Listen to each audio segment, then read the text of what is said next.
السلام علیکم ورحمت الله وبرکاتہ.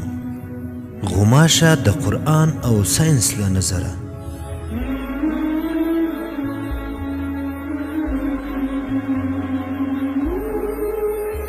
که دا ستاسو اول راتګ وي لومړی زموږ چینل سبسکرایب کړئ او ورسره په خوا کې د ګنټۍ نښان هم کېکاږئ. دا به مو له موږ سره ډېر احسان وي.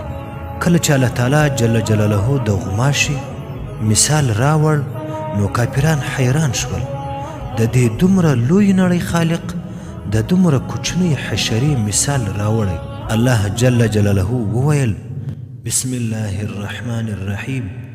واما الذين كفروا فيقولون ماذا اراد الله بهذا مثلا.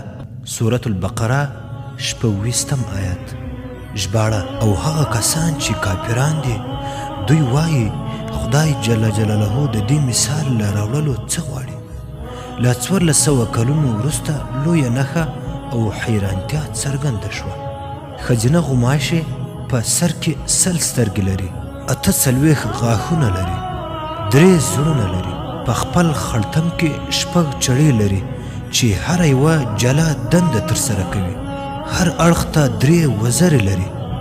مجهز حرارتي سیستم لري چې په وسیله یې په تور شپه کې د انسان پوستکي ته ارغواني رنګ ورکوي.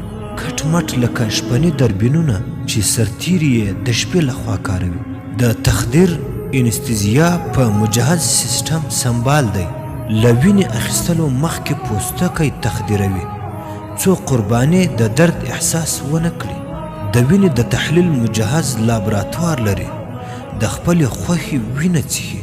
د وینې د نري کولو سیستم لري تر څو یې د څښلو پر مهال په اسانۍ تیره کړي. د بوی کولو قوي سیستم لري.